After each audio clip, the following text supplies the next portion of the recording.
happened, as industrial revolution happened, whole set of new technologies were built. As soon as people discovered, the chip, there are a whole set of technologies that are getting developed on top of it. So, and the communication, the internet is just, anything that gets innovated in one part of the world, it's everywhere instantly. And hence, the rate of innovation is only going to accelerate and, get to hyperspeed. Truly, if I look at, I can see what the world will be for next 20, 30 years, but beyond that, it's hard to even imagine what the technology will look like and how fast we'll be moving. Hi, Naresh. I'd like to say that, I'd worked at Adobe this year as a research intern in Bangalore, and it was, I'd just like to say that it was a great experience. Thank you. To work there. And I recommend everyone to apply there and everything. But I worked on the digital marketing part of the research that was going on over there, and I had this question that we see a lot of hype around big data and data analytics these days. So I just wanted to know your opinion about how much of this, how much of the attention that it's getting is legitimate, or how much of it is just a hype. And well, almost always hype comes because there is some reality to it. Now, what you have to ask is hype beyond what is going to happen, or it's kind of, big data is real. You see, from data you can extract a lot of information and make critical business decisions that will have beneficial impact.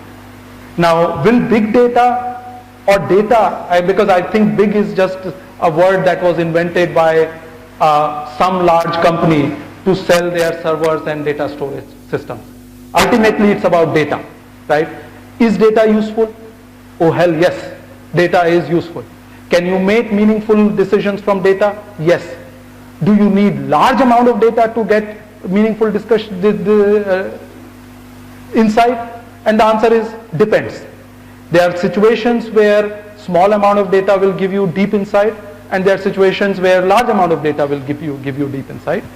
The general feeling is that large amount of data will allow you to uncover patterns and get insights that you otherwise cannot. But I have no doubt that the use of data has significant positive impact on companies and society in general, and hence it will continue to be there. Many failed experiments will be there. There will be a period where people say it hasn't lived up to hype, but then almost every technology goes through that hype cycle. But it's a real thing. Right? Should we, one more question, just last one.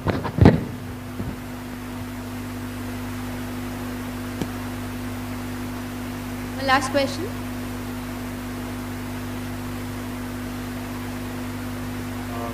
Good afternoon, sir. Yeah. Sir, currently all our computers are electronic.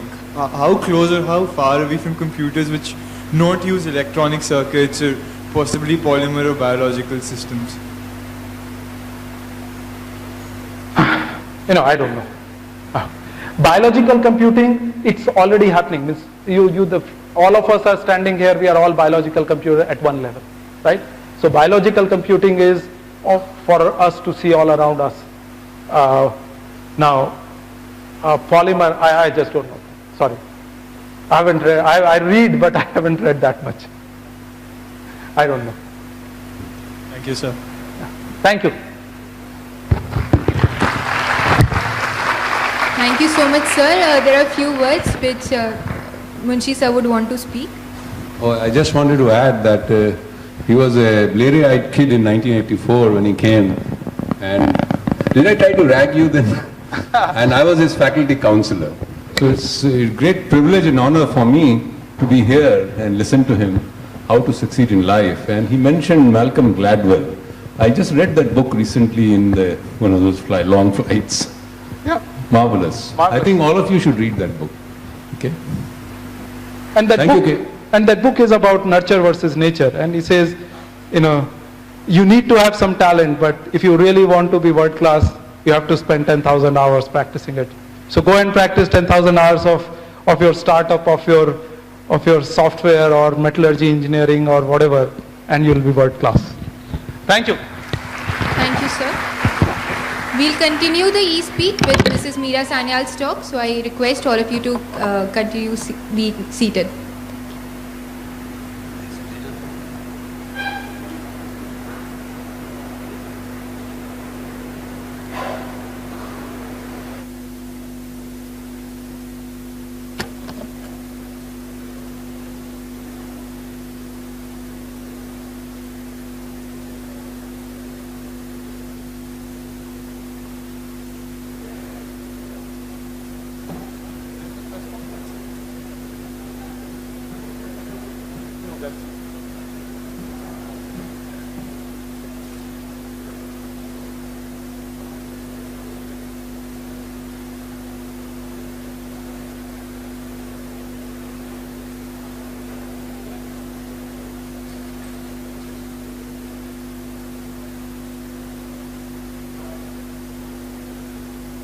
Hello.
We will start the Meera Sanyal's talk by just another 10 minutes, so please be tuned. And,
carrying forward the e-Speak organized by Techriti in association with the Entrepreneurship Shell.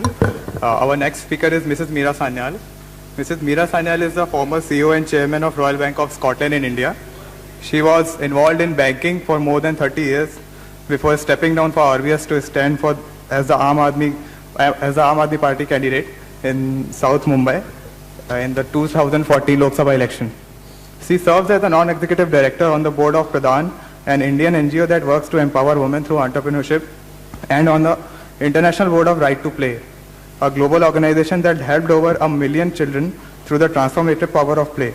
She is the former chairperson of the Indian Advisory Board, ISEC, the world's largest student organization. The business of government is governance, not business. This is one of the guiding values of Mrs. Sanyal.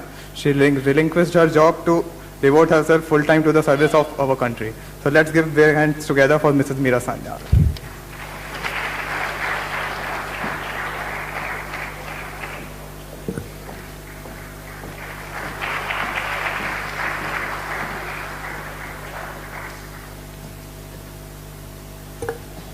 Thank you, Ankur, and a very good afternoon to all of you.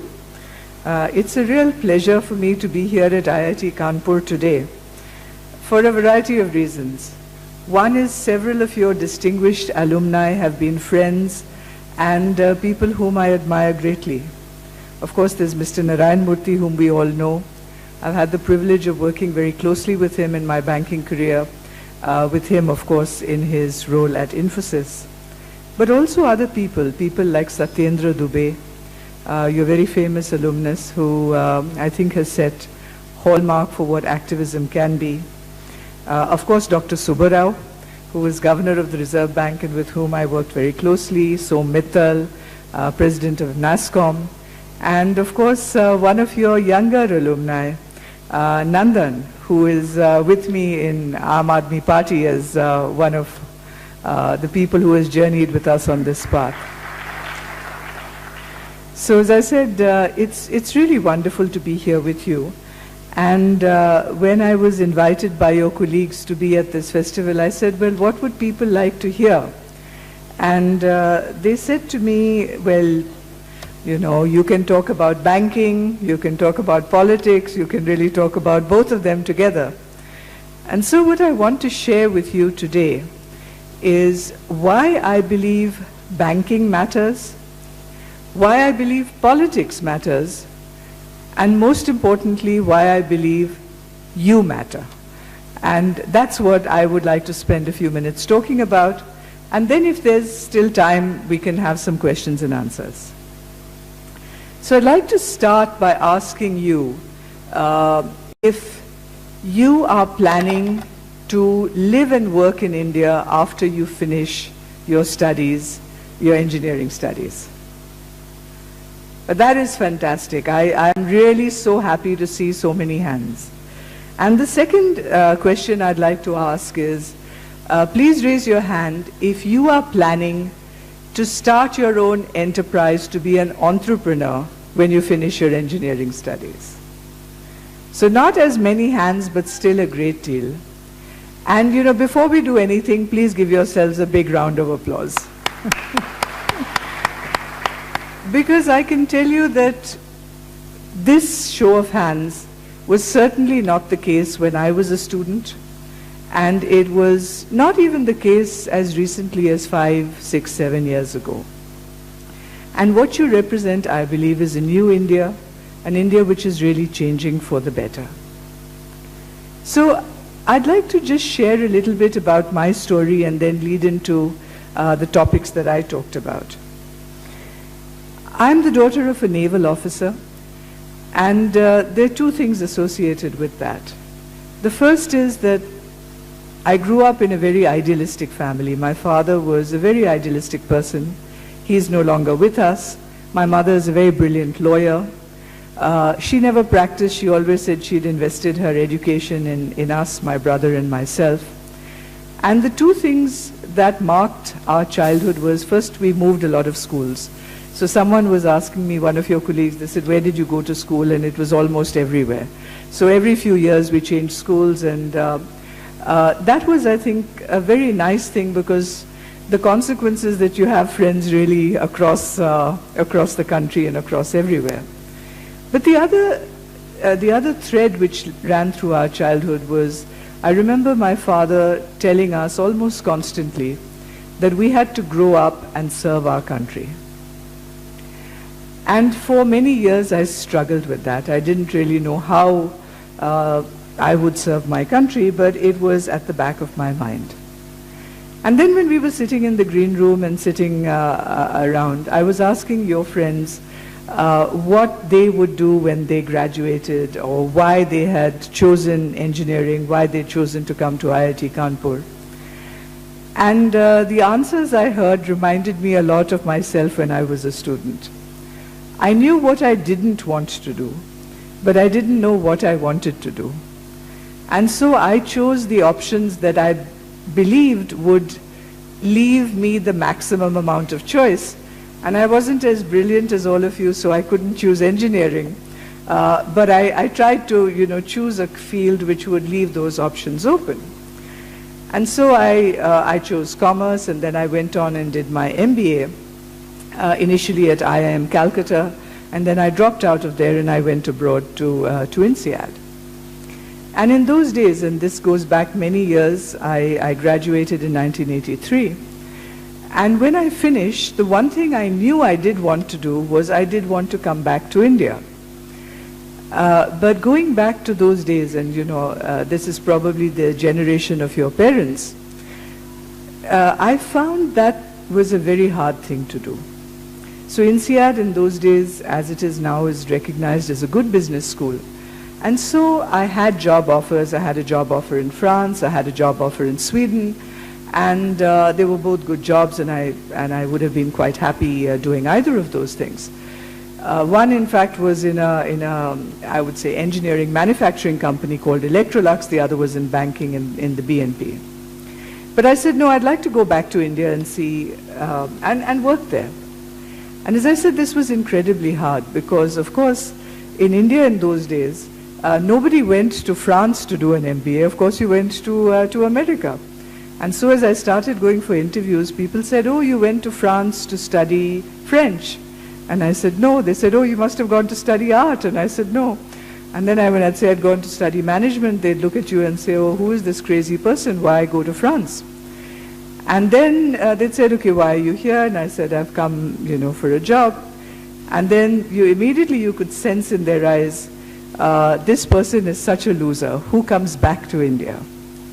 Because in those days you had really a lot of people going abroad, but nobody ever wanted to come back because there was not a lot to come back to. It took me about 6 months to find a job. And finally, the way I did it, I went back to IIM Cal. IIM Cal is a 2-year program. INSEAD was a 1-year intensive program. And I went to the dean, who was a wonderful gentleman by the name of Ramu Iyer. And I said, sir, I'm really struggling. And in that weekend, I still remember, about 80% of my batch got placed. And I said, I've made a very big mistake. If I'd wanted to live and work in India, I should have stayed on here. But he was a very generous man. He said, yes, Meera, why don't you come and, finish your MBA here? And I said, no, sir, 1 MBA is enough. I certainly don't want 2. So he says, what do you want? I said, can I please put on my CV that I am 19th PGDM of IIM Cal? And he said, yes, of course, because you are 19th PGDM of IIM Cal. The batch hadn't passed out, I hadn't passed out, so he said, you can do that. And that's how I got my first interview calls. And that's how I was then offered a few jobs. And one of them was a job with Grindlays Bank, and that's how I became a banker. So I guess there are some of you here who are accidental engineers. I can certainly tell you, I'm an accidental banker.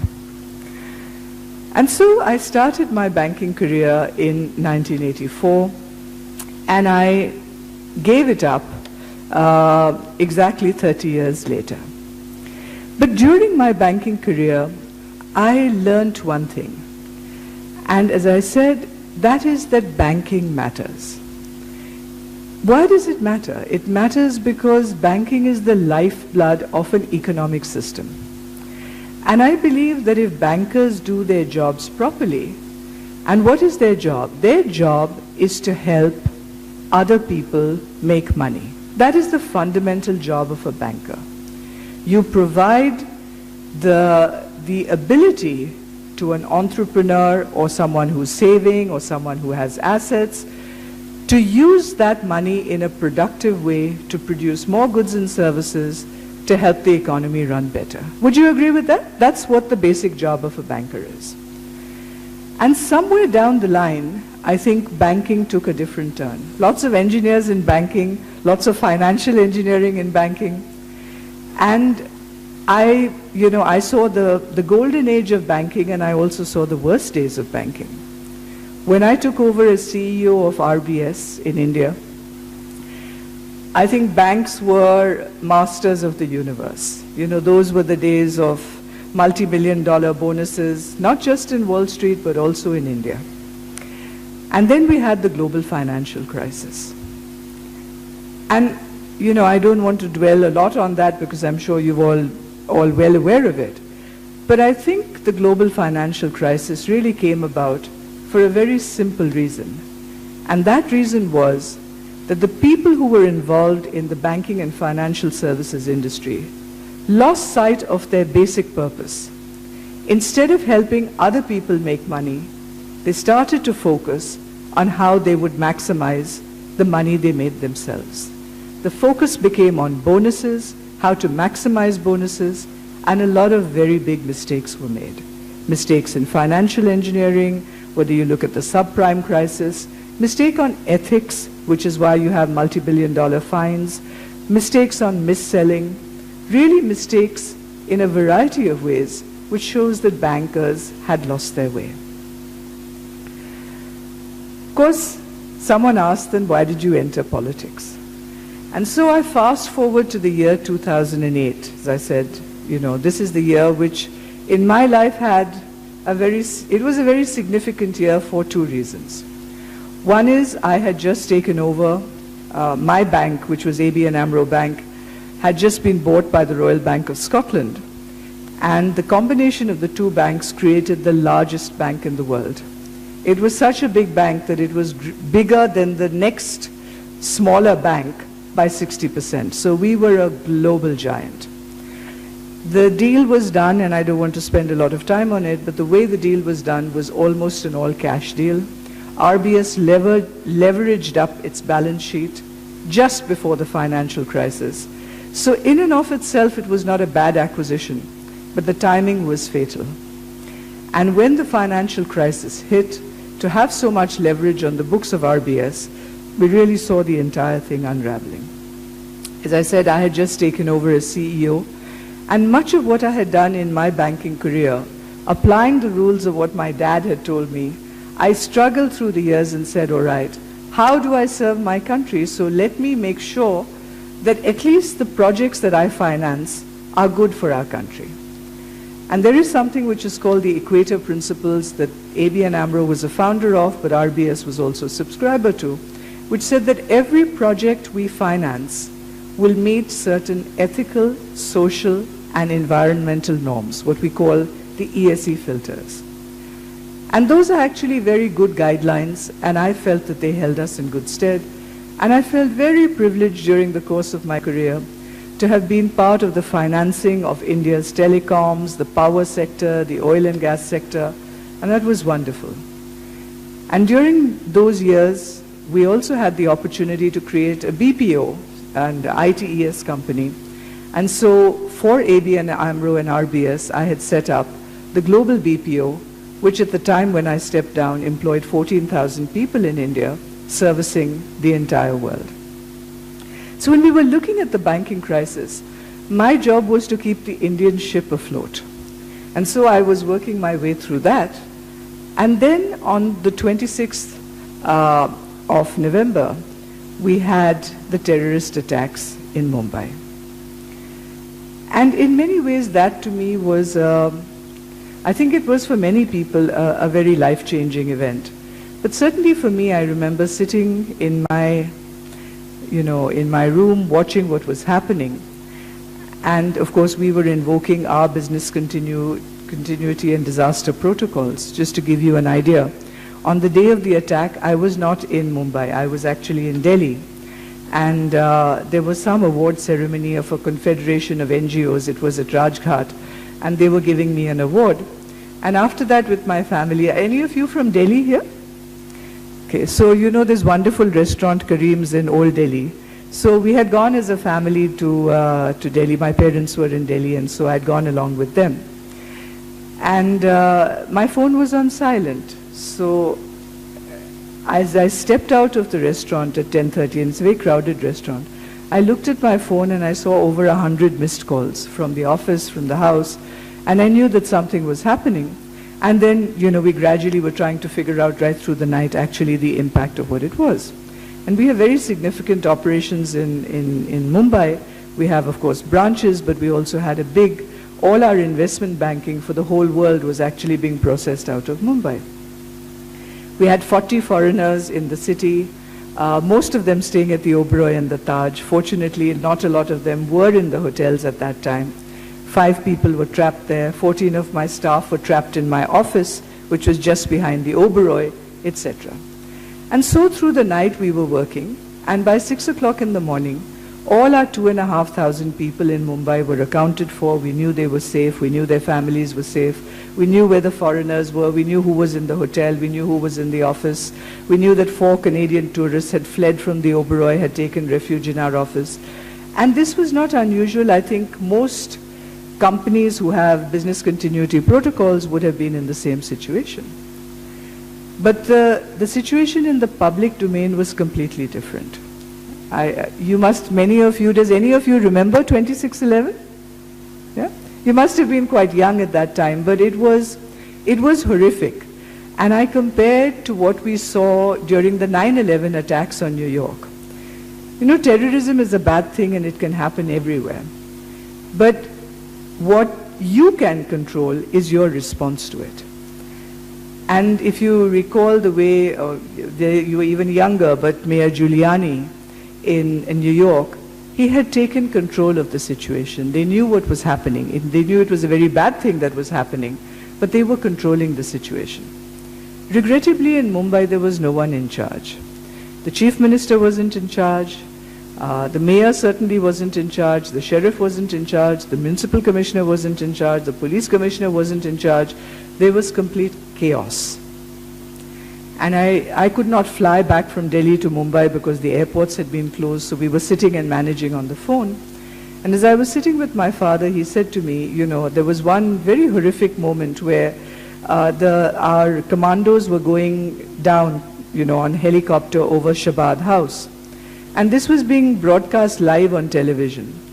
And he said, what are they doing? Because the people sitting inside obviously could have access to a television. Our men are sitting ducks. Later, you know, in the day, I was talking to my people, my staff who were trapped in the office, and as I said, it was just behind the Oberoi. It was my head of treasury there, and I remember I was speaking to them every hour, and they were taking it very well, they were being very mature. But at one stage, this head of treasury was a very good guy. He broke down, he was crying on the phone. He said, Meera, I can't take it anymore. And I said, what has happened? I mean, calm down. And he says, I can see the people in the Oberoi because, you know, the terrorists had started setting fire to the rooms and the rooms were filling with smoke. And he said, I can see these people banging on the windows. And I said, okay, calm down, call the fire engine. And he said, I have called the fire engine. And I said, well, then what's happening? He said, the fire engine is parked around the corner. And I said, well, why aren't they coming forward? And he says, because there's no one in charge. They don't have permission to move. So this was the situation in Mumbai, which is actually a very efficient city. The police is very efficient. The administration is very efficient. But nobody was talking to each other. It wasn't being well managed. There was no leadership. And at that point, on that day, I said that I am no longer going to be a spectator. I'm not going to sit in my drawing room and watch these TV shows and analyze and criticize.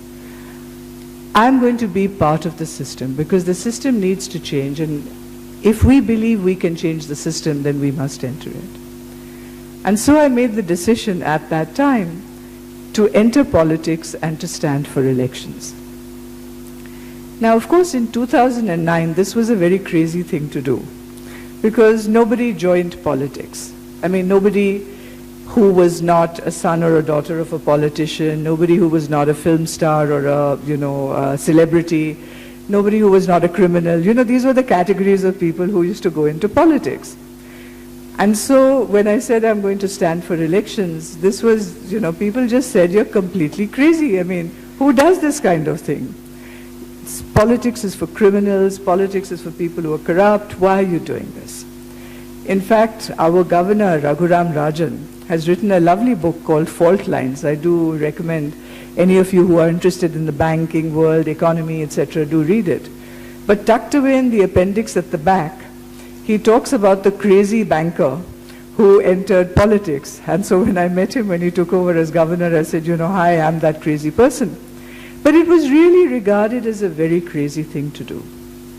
What I'm really happy about is that now in 2013 and 14, it has become a very mainstream thing. That in 5 years, the needle of public opinion has shifted, that people like Nandan Nilekani, people like Jayant Sinha, and I hope one day people like you will take the step to enter electoral politics, not for the power, not for the money, but to serve your country. Because politics matters. Just as banking matters, politics matters.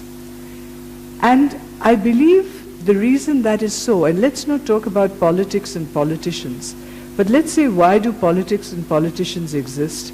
It is for governance. And the job of government and governance, I believe, is to create the enabling circumstances so that normal, ordinary people can live in safety, can go about their lives and fulfill their potential. Just as bankers have lost their way, I believe politics and politicians have lost their way. Instead of focusing on their prime task, which is to create those enabling circumstances for the people of that city or that country, politicians regrettably, and not just in India, I think everywhere in the world, have started focusing like bankers on enriching themselves, but also their unitary focus has become on getting re-elected. And I think that's one of the reasons that politicians and politics have lost their way. But it doesn't take away from the basic tenets of what I believe, that just as banking matters for an economy to flourish, politics matters for an economy, for a people, for a nation to flourish. But as I said, there were 3 aspects to it. And the third is, the most important thing is that you matter. And you've really made me so happy by your show of hands, because if people like you invest your future in this country, and invest, so many of you intend to invest your future in becoming entrepreneurs, then India is in safe hands. Now, I will tell you another story. As a child, as a family, we traveled a lot. We often took road trips. We often took, of course, train trips. And I remember, when the Great Famine of 69-70 was taking place, going by train from Mumbai to Delhi, Bombay as it was then called. And I have never forgotten that memory, because at station after station, trains were just packed with people, on the roof, out, hanging out of the doors, hanging out of the windows. People were just fleeing. It was just terrible. And as we were going past, you could see skeletons on the sides of the track. And my brother, who's 4 years older than me, he used to, tease me, and he would say, oh, those are human skeletons. I don't believe that was probably, cattle. But it was a horrific thing. Right? And that image has stayed with me all my life. I often asked myself, when will that time come for India, like it came for the United States after the Great Depression, like it came for Japan after the World War, when you have that massive explosion of wealth and opportunity which allows a nation to move forward. And I believe that time is now for India. We are entering the golden age of this country. We may not have this opportunity for a very long time, and we haven't had it for several hundred years. What we talk about in terms of our demographic dividend. Now is the time that that can yield a dividend. When you have your productivity ratios which are favorable, when you have this large group of talented brains and minds, not just in the IITs, but across the country, who are capable and wanting to do things. This is that time for India. But it will not last forever. This demographic dividend can become a demographic nightmare. I believe the signs that we see of increasing violence on the streets of this country, particularly violence against women, is a sign that the 1 million people who enter our workforce every month are not finding creative or productive avenues for them to employ their energies. And so this could go very, very badly, or it could go very, very well. My hope and prayer is that it goes very well. And in the hands of young people like yourself, that is our best chance. So I want to stop here, and I want to really ask you to make 3 promises. Take 3 pledges. The first is, be job creators, not job seekers. Create, we had that beautiful slogan, each one teach one. I think we need to convert that into each one employ one. Being an entrepreneur, in my mind, should be the best, most noble profession, because you create the potential for someone else to lead a life of dignity in addition to creating goods and services. So really, those of you who are thinking of enterprise either now or later, dil khol karke kar lo, bahut achhi cheez hai. Really do it well. The second, to the extent possible, because I know that there will be great opportunities for many of you abroad. By all means, go abroad. But whatever you can do, in whichever way, do come back, or don't come back, but find a way to serve India, because this country needs you. And this country needs you now more than ever. And the third is, widen your horizon of what it means to live in a smarter world. The theme of Tekriti this year is Blueprint for a Smarter World. Being engineers, I think you probably immediately think of high-tech and Wi-Fi and... What I wanted to ask is, he is the minister, I am not asking a question about Jayant Sinha, but I am asking a question that even though there has been changes in politics, but I don't see any kind of changes. For example, I would like to mention the amount of budget which is allocated to education in India. So why do you think that these particular things like budget allocation in health, education are not changing with time, rather than the change in politics is something like the young youth are getting crazy about politics. We want to enter politics, but we don't have... You're IIT Kanpur? Yes, ma'am. Which field? Ma'am, I am doing civil engineer, BTech in civil engineering, and also doing double majors in economics.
if we start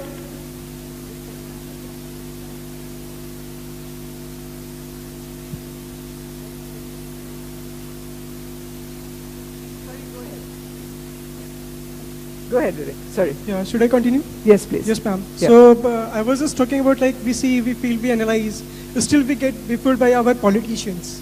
So and we have seen the rise of AAP in the recent politics. But we're not able to see much, ventures or startups coming in this political scenario or political aspects. One example is ADR, that is doing pretty well in this sector.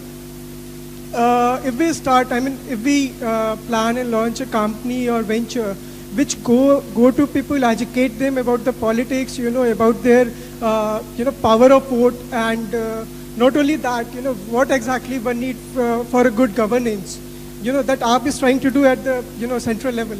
That is good. But if we, if person start, launching venture and going in this sector, so what would be your opinion for that, and what kind of, how exactly one should execute this so as to make this, revolution more enlightened?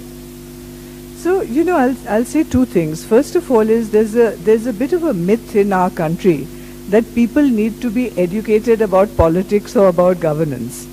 I think the Indian people know better than anyone else how to choose good leaders. And we've seen two very fine examples of that. In the Lok Sabha election, you saw an absolute mandate for Prime Minister Modi.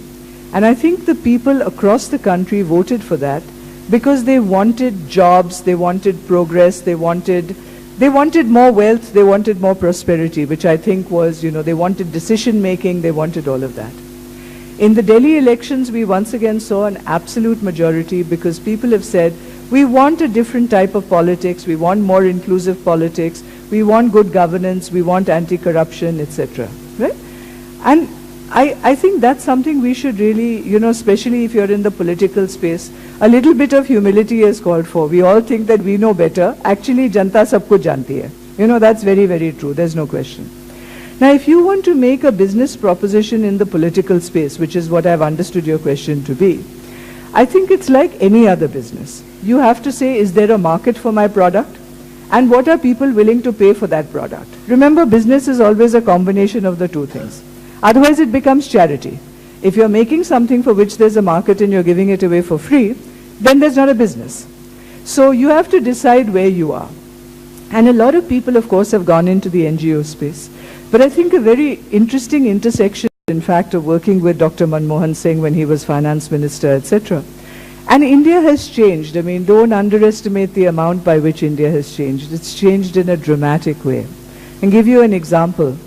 When my husband and I got married, we applied for a phone. In those days, to get a phone, you had to pay bribes. मैं तभी भी बहुत आदर्शवादी थी. मैंने कहा नहीं, pay नहीं करेंगे. So we waited for 10 years. Then we got transferred to Singapore, and on the day we were leaving the house, the letter of allotment came. Took us 10 years to get a phone. Now think of where we are today. India is the most dynamic telecom market anywhere in the world. I've spent a lot of my time, traveling, through the villages. We have a big microfinance program we had. And across this country, the penetration of mobile telephony is 95%. Every village in the remotest part, whether it is Ladakh, whether it is Kanyakumari, people have phones, right? So this country has changed. And one of the reasons why I've enjoyed banking is that banking is so integrally connected with the economy, right? In the early days, as the economy was liberalizing, I was very much a part of that. Then we had the big project finance, as I said, of telecoms and power and oil and gas, and was part of that. Then came, how do we look, as you see, I'm very passionate about enterprise, particularly women's empowerment. So we learned from the Bangladesh example of Mohammad Yunus. We started a microfinance, very big microfinance program. At one stage, ABN AMRO was a quarter of the market. We financed over 6.5 lakh women.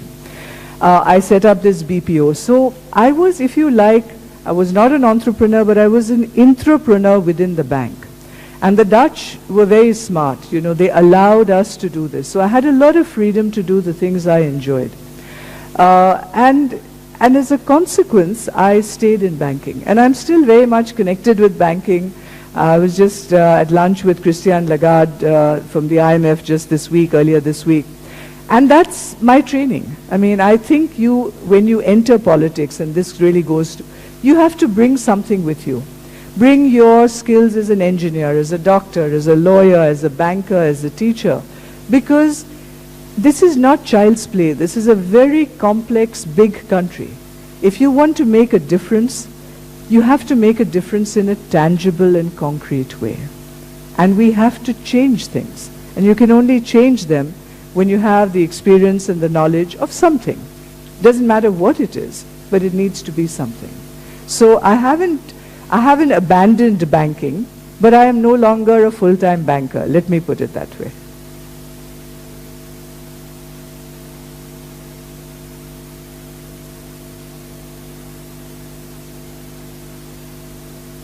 Good evening, ma'am.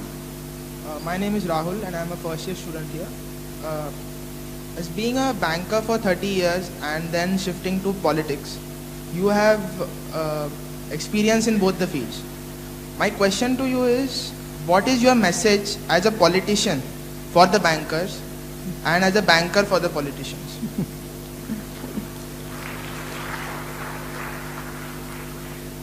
I think, Rahul, it would be very much what I said. I mean, as a politician to the bankers, particularly Indian bankers, I would say, first of all, run your banks professionally. I think one of the big problems in Indian banking has been that the state-owned banks have stopped taking independent decisions. If you look at the banking sector at the moment, the non-performing assets are now close to 10 or 11% of the entire asset book. That's very, very high. And that's not because the bankers in the PSU banks are not professional. They are some of the finest bankers in the world. But a lot of, well, let me put it bluntly, a lot of politics has corrupted the banking sector. You know, someone calls up and says, isko loan deo, usko loan deo. And it's, you know, whether it's the farm loan waivers which have been written off, whether it is the lending to companies like Kingfisher which has been written off. I mean, all of this it's bad economics and it's bad politics. I can tell you there is not a farmer in India who has benefited from these farm loan waivers. All this money has got siphoned off in some way or the other. And the farmers of India are the most credit-worthy people. They are hard-working, they are enterprising, they are innovative. They don't want any charity, right? But we are creating a culture where, I mean, I'll give you an example. I'd gone to a small village. You know, I travel a lot, and they were saying, come and open a branch here. I said, why? Because we do a lot of work in self-help groups. I said, why? You can get a loan from the self-help group. The answer was, nahi, agar bank se loan milta hai, to usko wapas paise nahi dene padte hain. So we have corrupted the credit culture, right? So from a politician to a banker, I would say, have the courage to stand up for what you believe in, do the right thing. I think, for example, Arundhati Bhattacharya of State Bank of India is a prime example of really good banking. And she's really moving the needle, doing great stuff. So that's what I would say as a politician. From bankers to politicians, I would say the reverse. Please stop interfering in what we are doing. Let us focus and let's do what is important. Because if we don't get this right, I mean, if the banks of India go sick, we will not be able to see this global change, this mega trend which is coming to improve India. Thank you. So we will taking the last question. So if anyone has, please raise your hand. Hello, good evening, ma'am. I'm Ankit Wadhwa from Economics Department, final year at IIT Kanpur. I wanted to ask, I mean, you just told if you want to get into electoral politics, then, I mean, first make your fortune, then if you are able to support yourself, then only enter electoral politics. Or the other option is, I mean, just thrive on the paychecks of your parents.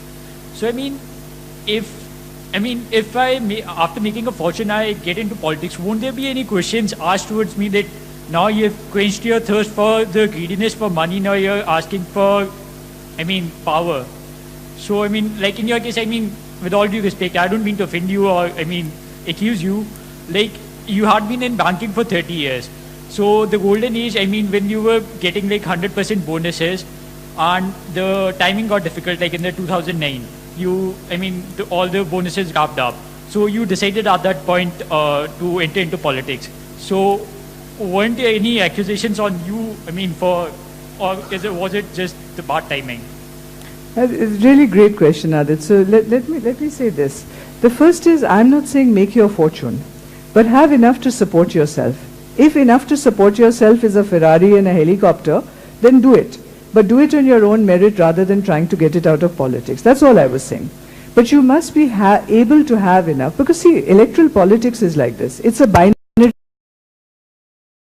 switch position.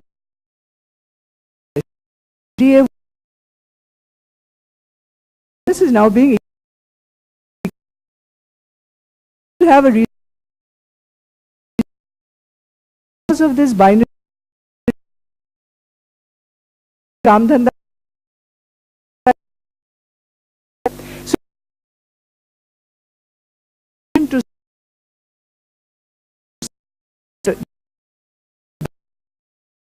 So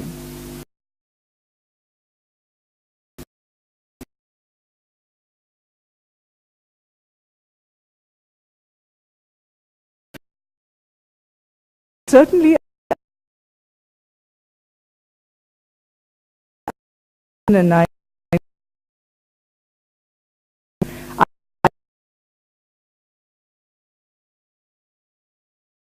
very difficult time. As I said, we have 14,000 people. The bank was bleeding. I returned India to profit.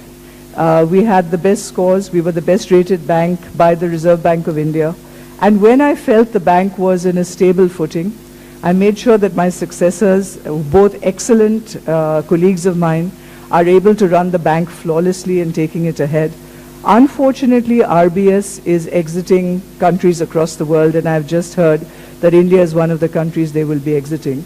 But at the time I left RBS, on the 31st of December 2013, India was the best performing country in the RBS group and one of the best performing banks in India. It's only after that that I left them.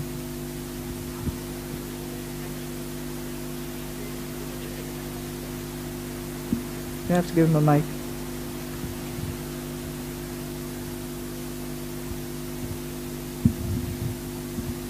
No, what I'm asking is, me being wealthy, would it affect any, would it have any effect on the outcome of the elections I'm contesting in? Because people might conceive that I'm greedy of power because I've already made money. So in my first elections, when I've already made my fortune through other means, like from the banks, and now I'm entering politics. So won't people perceive me that I'm greedy of power, and that's why I'm entering politics, and that's why I might lose? I suppose it depends on you. Remember that I've entered politics and I've lost 2 elections, right? So, the point is that I'm still here. And one of the things I did, great thing about standing and losing once is you're prepared for the next time. So this time I said, whether I win or lose, these are the things I'm going to do in my constituency. I sent out 5 lakh flyers to my voters. And the day after the election results, I have stuck with it. So for example, a big campaign of mine, for those of you who are from Mumbai who are interested in it, is the Portlands of Mumbai. And we have managed to force Nitin Gadkari to say he will redevelop the Portlands. They're now trying to, the builder politician lobby is trying to extract that. And I'm standing there like a rock and saying, no, this will go back to the city of Mumbai. So remember, electoral politics in India is about winning and losing an election. But politics is not about that. You can make a difference. You can make that difference now, Aditya. You don't have to stand for an election to make a difference to your country. But if you are going to stand for an election, all I'm saying, and the fortune is a different story.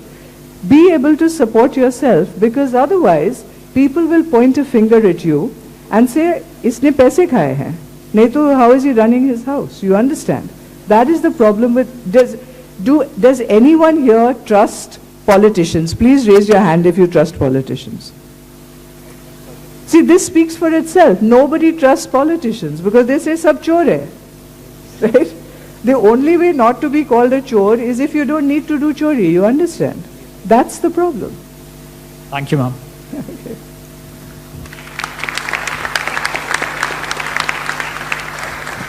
Thank you, ma'am, for the inspiring talk. I'm sure everybody would have get something to learn. We will continue with another session with Mr. Dilip Chhabaria. So please be seated.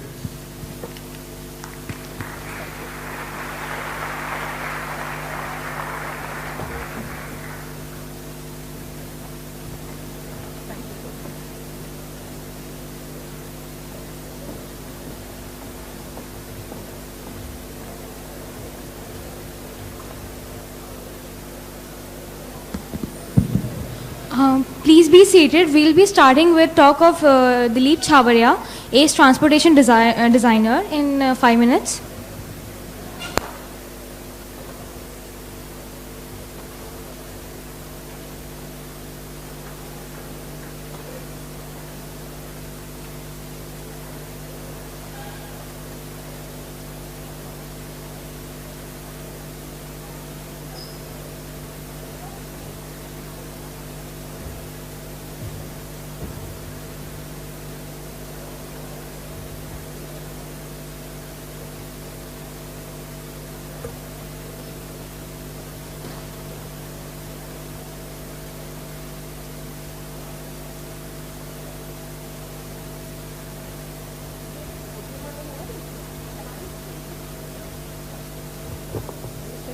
उनको पकड़ना भी नहीं पड़ेगा।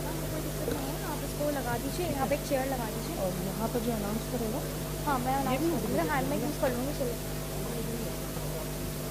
और charging पे सामने लगा देगा। हाँ लगा देंगे, लगा देना उसको। चार्जिंग पे सामने से लगा देगा तो ही होगा।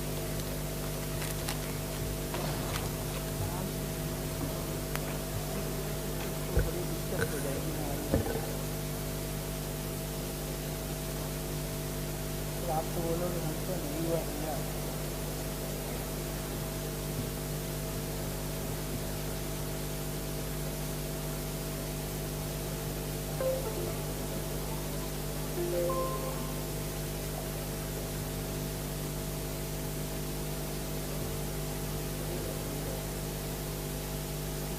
यहाँ पर बैठ जाएंगे, इससे बोलते रहेंगे, इससे नेक्स्ट करते रहेंगे।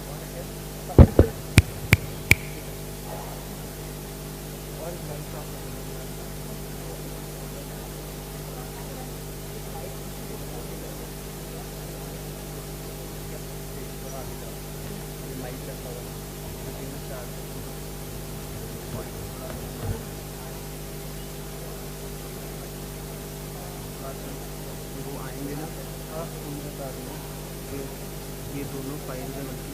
हाँ, इम्पोर्टेंस ऑफ डिज़ाइन और एक corporate.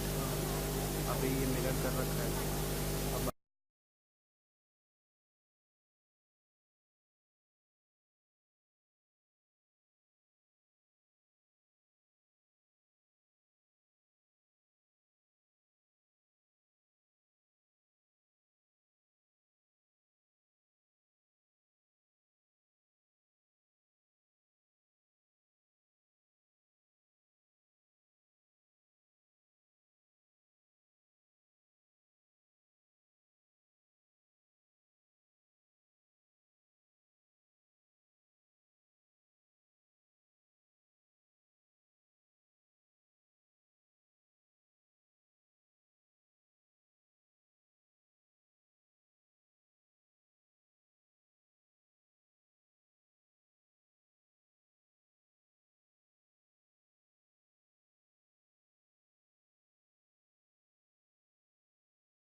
Well, the presentation is in two structures. First of all, I will talk of what DC design is all about. I mean, one of the reasons why you have invited me here is because I'm sure you have a lot of curiosity on what we do and why we do and how we do.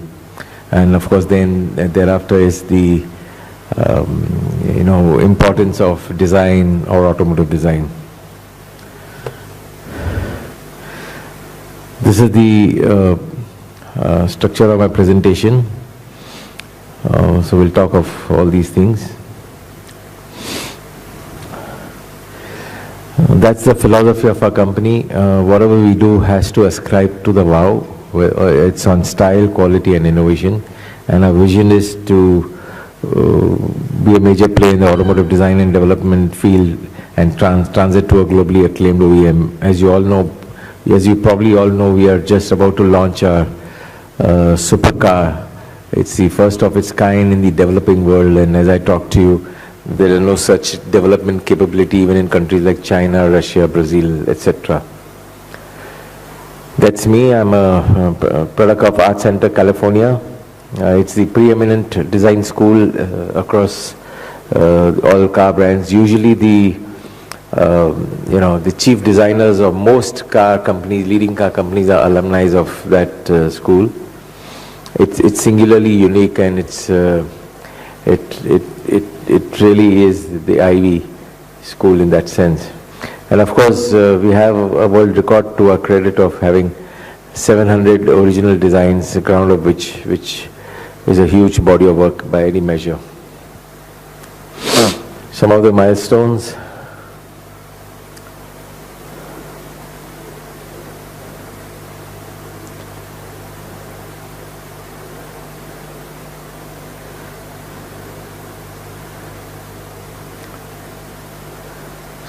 So some of the resources and locational facilities, we are the only independent automotive design and development company in the developing world.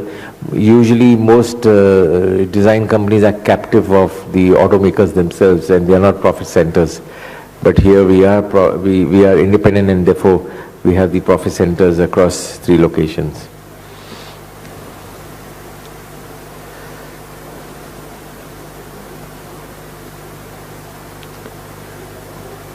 Some of the competencies that we have, basically right from market research to the ability to engineer a car and put it on the road.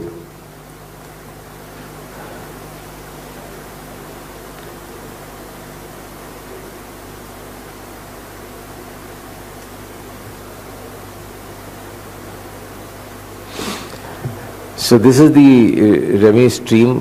Basically, it's divided into 3 sections. One is the standard products, where we invest a substantial amount on programs, and where we feel there will be a sizable market size. Then these custom products, which are one-offs, and then of course the completely built-up units, of which the Avanti is the first one to be rolled out in the next 2 months.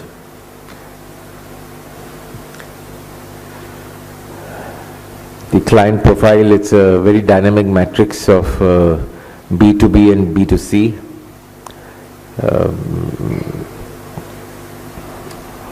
Automotive and non-automotive. Some of the testimonials that we've got, but particularly of interest, you might see on the right-hand side, some comments from Eats Sogama, which is the parent company of Airbus, and the chief of Renault.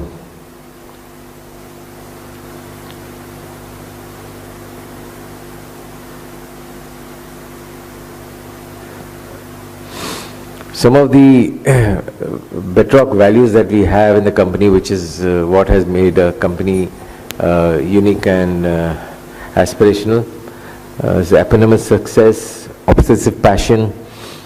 I tell students that only if you're obsessively passionate about your craft will you really become a success. And therefore passion is gradable. It can have 90%, 95%, 98%. First mover advantage, intangible mastering, disruptive USP, dynamic product and customer matrix, this slide I just showed you. Of course, we obsolescence ourselves, paranoia,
these are very, very popular programs of ours.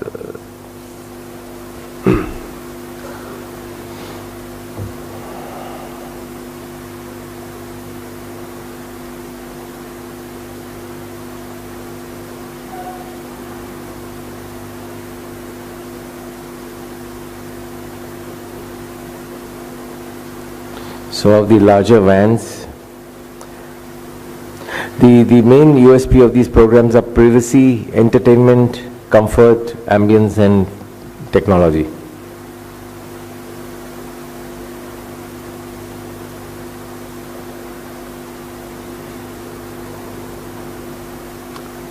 There are some programs on the London taxi which we export.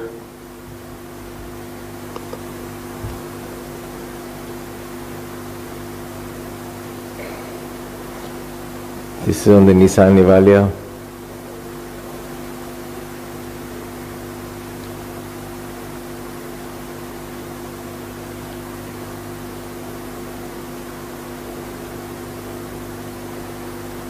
The Ford EcoSport program.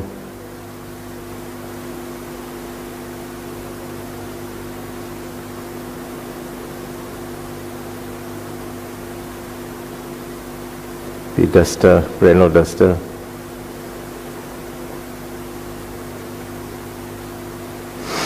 This is the Nissan Navara stretch to really have conference kind of seating for 4 people at the back and the rear saloon. The Mercedes Sprinter, a very popular product for high-end businessmen.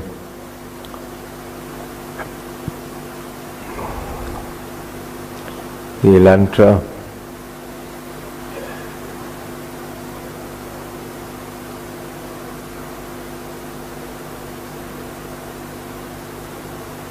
This is our newest package on the Innova. It's got a whole exterior restyle and as well as the interior program.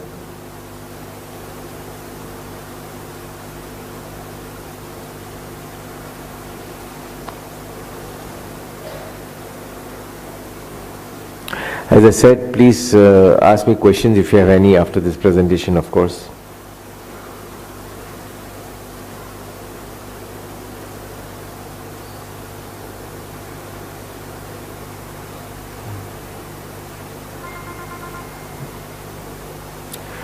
This is the custom portfolio which tends to be one-offs.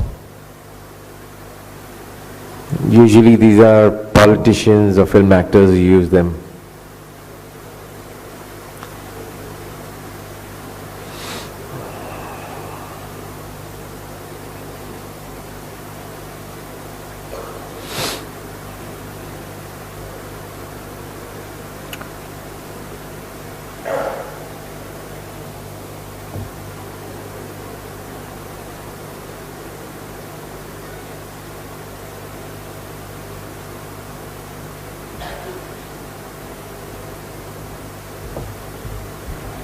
Yeah, thank you.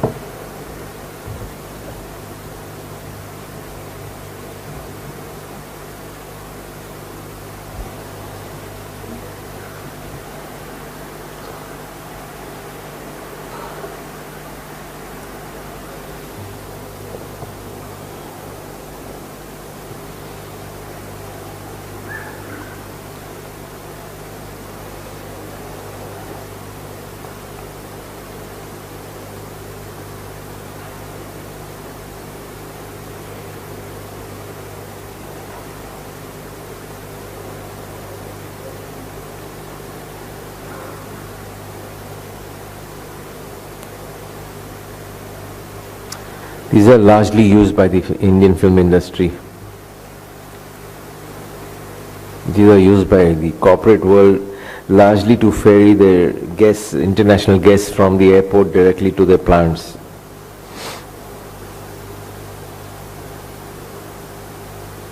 Some of the armored custom vehicles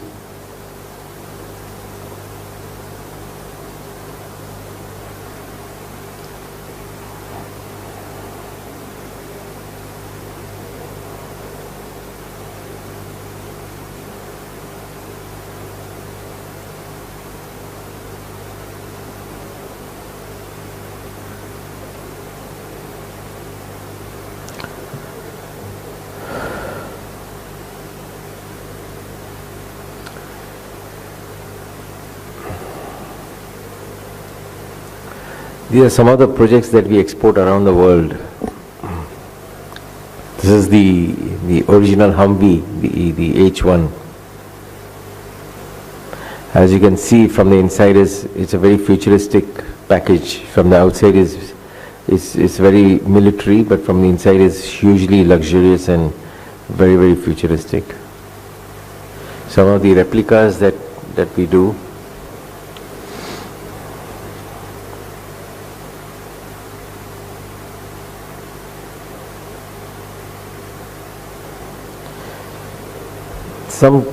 Some Rolls Royces that we exported to England actually is akin to selling ice to an Eskimo. And we get these cars from across the world and we do bespoke body designs and export them.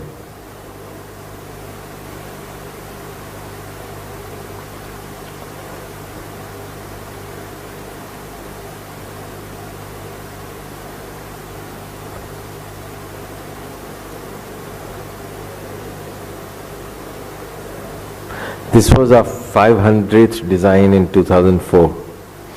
It was the high water mark for our company.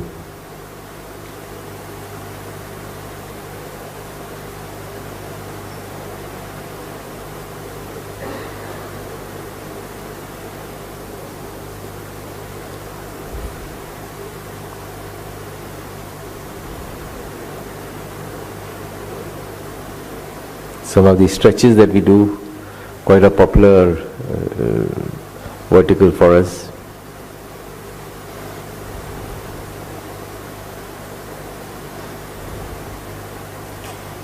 Some vans, Mercedes vans, they are quite popular in Southeast Asia.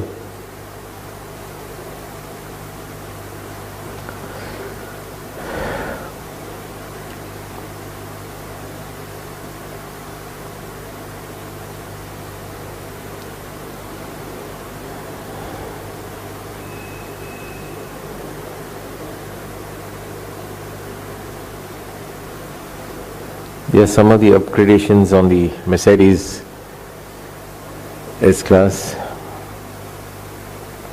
The whole interior is upgraded to include entertainment and infotainment systems.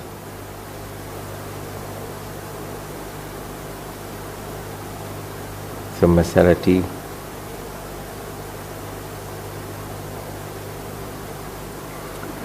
The Volkswagen Polo is a two-door coupe.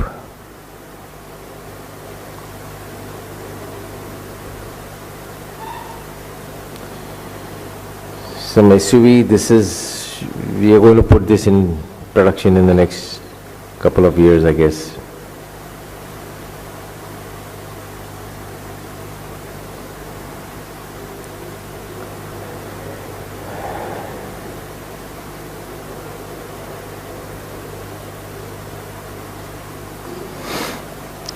This is my personal favorite. It's inspired by the ambassador, and we actually did this program to kind of test ourselves as to how would the ambassador have evolved if the company had kept pace with it. So it kind of, leapfrog 40 years into the future design.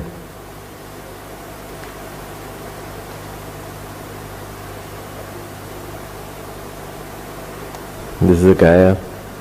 It's my personal favorite as well. It's on the Evolution, Mitsubishi Evolution 8. Some mid-engine supercars.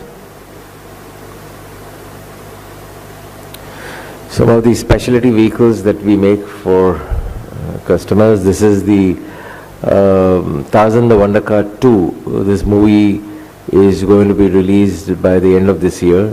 I'm sure most of you would have seen on television Tarzan the Wonder Car, the first part of the movie. This is the Tarzan the Wonder Car. It's quite a popular film on television. So mobile ATM banks for chain of banks, mobile shops,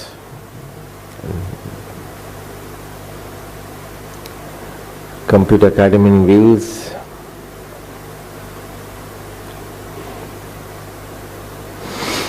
This is the newest expansion. Of course, as I said earlier, that we are now embarking on making our own cars. So we are, as I speak to you now, an OEM in that sense. We are vehicle manufacturers. This is the first car that we have engineered. It's a supercar, battles with the likes of the Ferraris and Lamborghinis of the world. We start delivering this car mid-April to customers in India.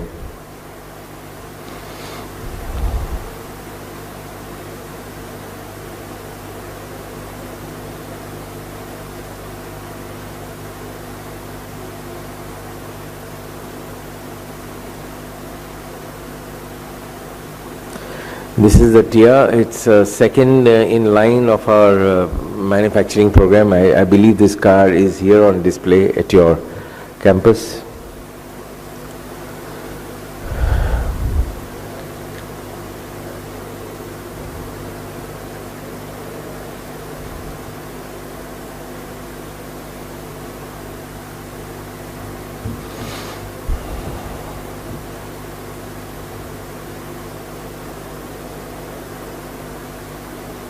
This is the Eleron SUV. It's a hyper stylish 4-seat convertible SUV, first of its kind in the world.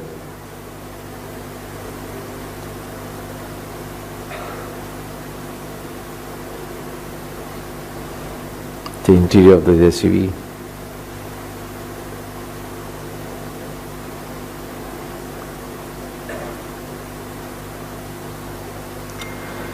Some of the OEM projects that we've done for global manufacturers. These are images that I'm showing you which have found their way into the public domain. When we do projects for manufacturers, we are not allowed to talk or disclose or even photograph. 95% of the projects, even we don't have photographs. But these are some of the programs that manufacturers have in fact talked about having having partnered with us. This is the Mahindra hybrid concept car.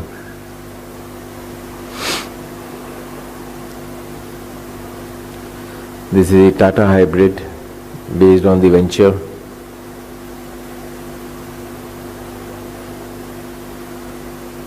Again the Tata Manza hybrid.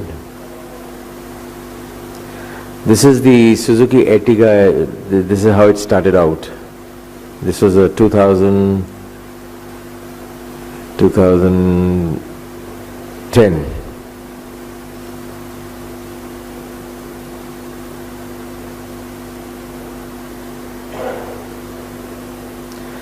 This is the Renault Twizy that we've done for Renault. It's now in production in Europe. It's an electric two-seat. You seat one seat behind the other.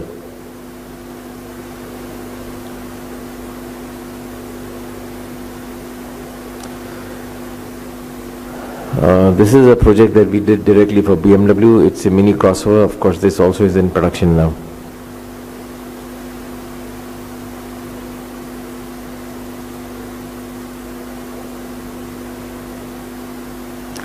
The Chevrolet Beat.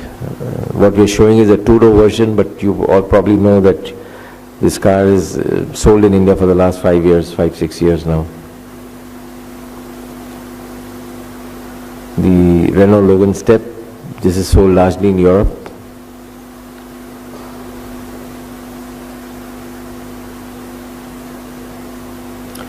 This was the high watermark for us. This is the Aston Martin AMV Advantage. This is a breakthrough for our company in 2003.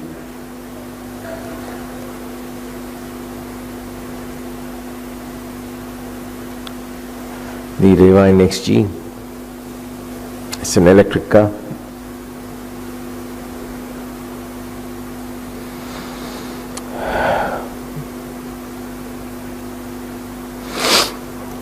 The Revine XR. This is of course in production.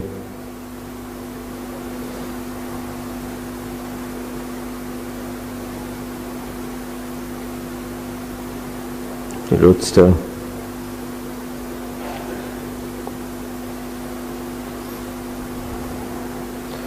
The Hummer-inspired Bajaj Force Juggernaut and the Mahindra tractor.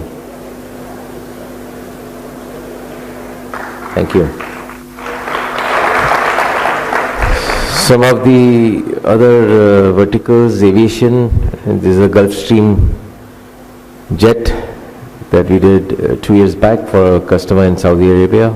It's a whole retrofit on a new Gulfstream.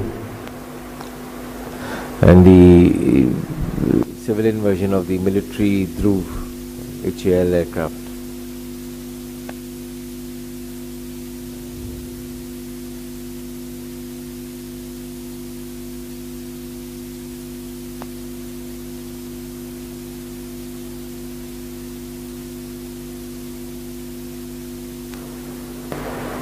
This is my personal hobby, and every time I get some free time, I dabble into art.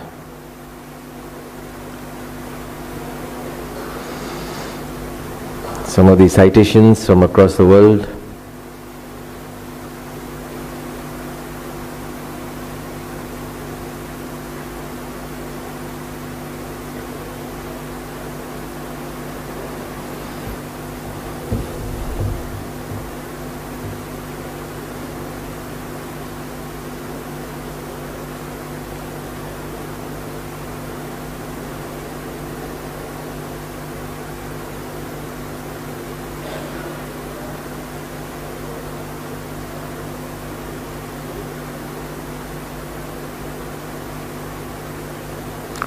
Sorry, I'm rushing through. Actually, I'm really indisposed and I need to go and rest. Sorry for this. We are quite popular, with our. We have an enviable brand name, and we have almost 3 million people who like us, I guess. Thank you.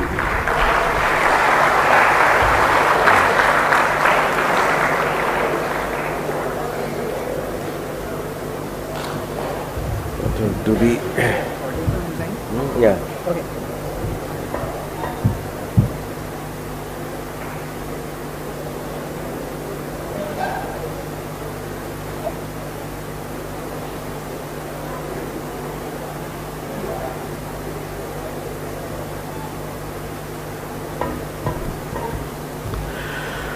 So this sorry, this presentation should have actually preceded the earlier one.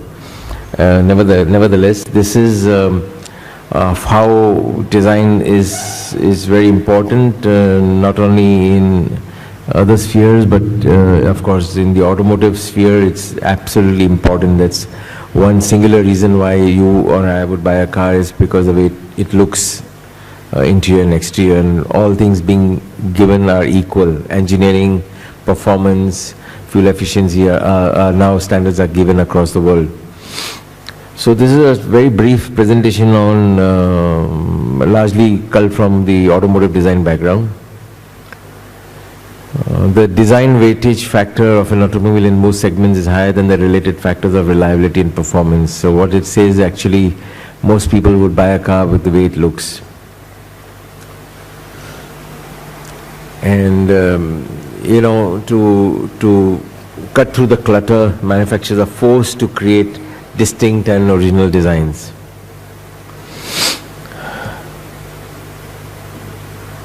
Design has more to do with the matters of the heart. We aim to develop vehicles which not only embody technological perfection, but have the power to stir the emotions. In the automotive design centers, the key words used these days are engagement, emotion, and words like these.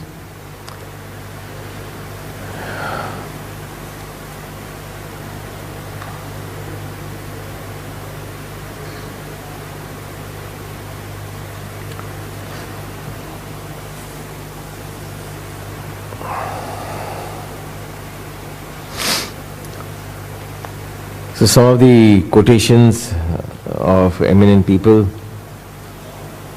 designers are people who think with their hearts. Design is about passion, emotion and attachment. And design is the #1 determinant of whether a product, service, experience stands out or does not.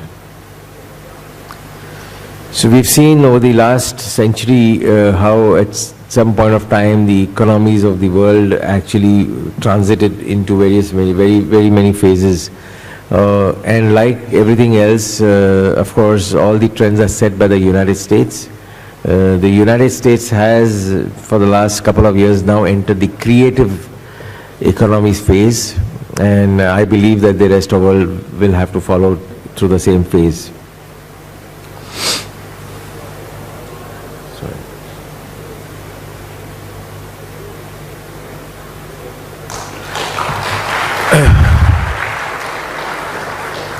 So somehow this presentation was cut short, but you know, to most of you who probably are not aware that designing a car, it's a very important hierarchy in the pyramid of the entire value chain of the automotive spectrum. It occupies the position right at the top. It's a small position, but right at the top, because that's key to manufacturers selling the car into the future. It usually takes 4 to 5 years to put a car on the road, and about $1 billion. I'm sure most of you know that. 4 to 5,000 crores at least to put a car on the road, and the #1 reason why that car would succeed or not is because of design. So design plays an absolute key role in the hierarchy of automotive value chain, and therefore to visit a design center of an automobile major is virtually impossible. It's far easier to visit White House than to visit the design center of some of the car makers. And at any point of time in the world, there are about 5,500 different designs across all segments sold in the world, and for each of them at least 10 to 12 iterations have been gone through. So 60 to 70,000 original designs have to be generated every 5 years, and therefore every year about 10,000 new proposals have to be generated by design departments, and from there they freeze it down and cull it down to just one. So it's a very unique profession in that sense. And the worth of a nation is usually measured by the success or the maturity of its auto industry.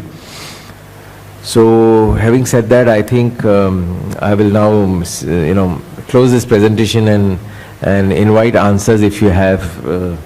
As I said, I'll be here for the next 10 minutes. I need to leave at 6:45. Thank you. Yeah. Thank you, sir, for your amazing talk. It was a pleasure listening to you and looking at the wonderful designs. So now we'll be having a question and answer session. And if you need to ask any question, just raise your hand and I'll be running towards you.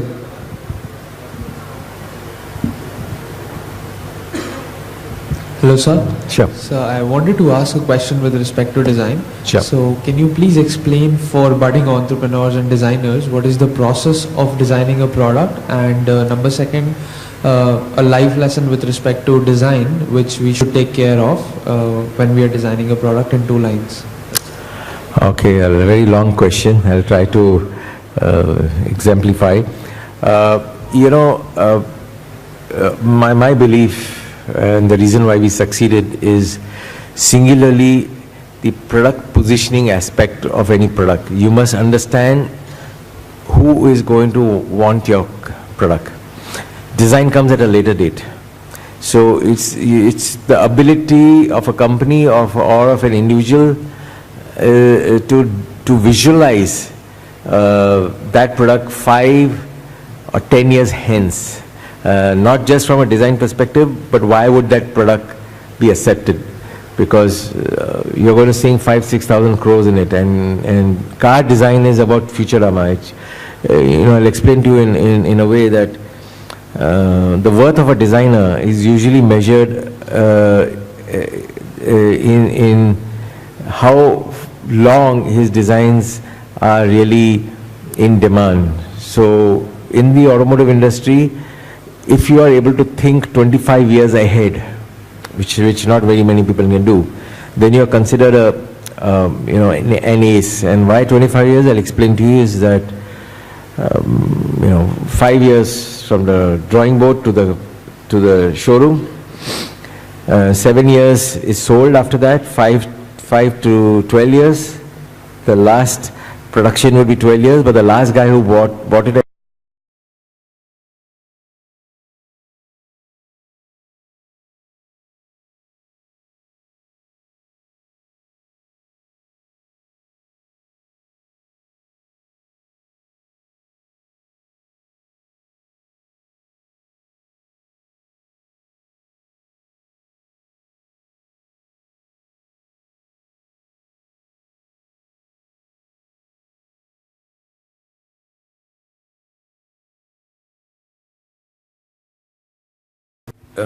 top management would cull it down to about 10 or 12.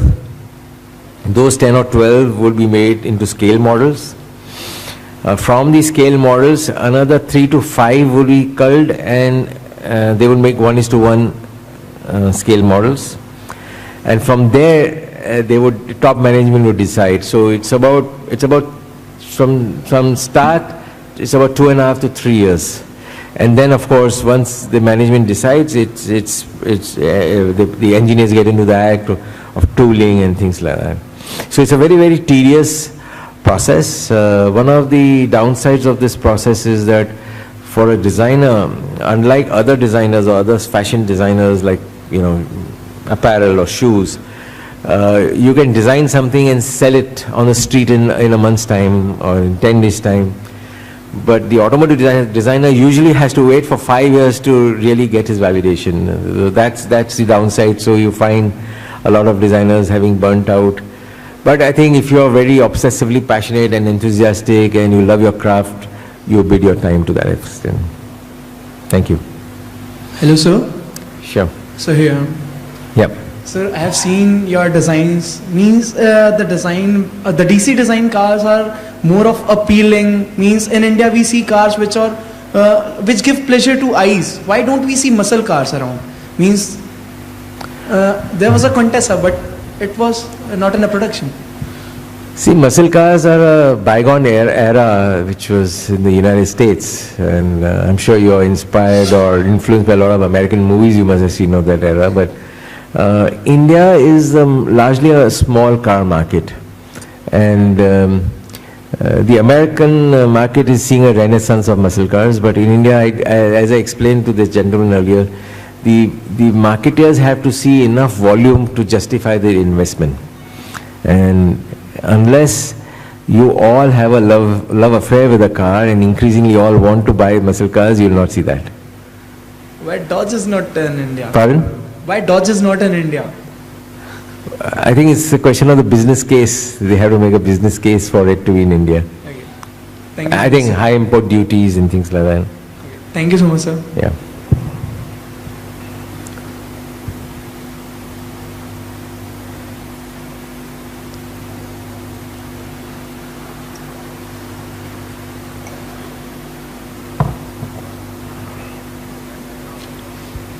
Because of time constraint, this will be the last question. Hello, sir. Sure. I've been extremely impressed by your designs over years. I have one small question. Sure. Of lately, you have started manufacturing your own cars. So, no questions about it that you are fabulous at your designs. But what actually pushed you towards entering into the dynamics of manufacturing, where a lot of science is involved, like BMW is offering extreme pleasure, driving pleasure, and then there's Toyota who is offering extreme parts quality and all that, you know, all the dynamics of different manufacturers who have their own values in market. So, like, it's a big game to enter. Absolutely. What inspired you to get into all this when you're all extremely obsessed about your designs itself and you're doing great at it? Very good question. I asked myself the same question of late. What prompted me to, get into this act? Two things is, when you create an organization which grows at 30-40%, it becomes a beast, and you have to keep feeding the beast. So, it starts from the growth, the need to grow, need to create an institution. And therefore, when it has to grow and you have to write your own destiny and not be dependent on somebody else, you have to dream of designing your own car. And therefore, we thought of this supercar because it created a new segment. It's very clear to us that we will only do cars that a manufacturer will not or cannot do, because we simply cannot compete with them. So we are going to be in the niche segment, making 2,000-3,000 cars a year. And therefore we selected the supercar because there is no sports car segment in India per se, primarily because the imports are obsessively expensive. So it creates a market. We are confident that every emerging market in the world, be it the United States, Italy, Japan, there comes an inflection point where the disposable income rises, and the youngsters want to have sports cars, but they can never get one because it's never available or it's too expensive. In fact, the idiom of our sports car is, we are actually putting the, usually it's, you are never able to afford a sports car when you are young. You only are able to afford it when you are old. So for the first time, we think we will be putting that idea on its head by ensuring that you can be young and yet afford a sports car. Now there's a contradiction to what you have planned and what's happening. You have launched that car at a 10 lakh cheaper rate when like 3 years during the expo. Sure. And now it has reached to a scale of 35 lakh somewhere. That's Last true. time I checked at DC Design Delhi. That's true. Now, youngsters hardly plan that long. Once I was there to book that car, I came to know that it's now 35, and Yes. I said, let me be back after a year or so. Yes, you're right. The reason is because in 2013 the rupee underwent a huge depreciation, and 35% component of a car is foreign parts. So that was one aspect. Also, every editor in the media has written about the fact that is it not too cheap for 25 lakhs, the kind of car that we give? It's a lot of car for the money. Also, we didn't want to fall into the trap of the Nano. One of the reasons why it failed, or most of the products fail, is because they're considered cheap, and therefore are they going to deliver? Now, having said that, we are not planning to stick to 35 also. We want to price the car at least 50-60 lakhs, because that's what it it has a rightful place. And for your information, the first year production is already sold out.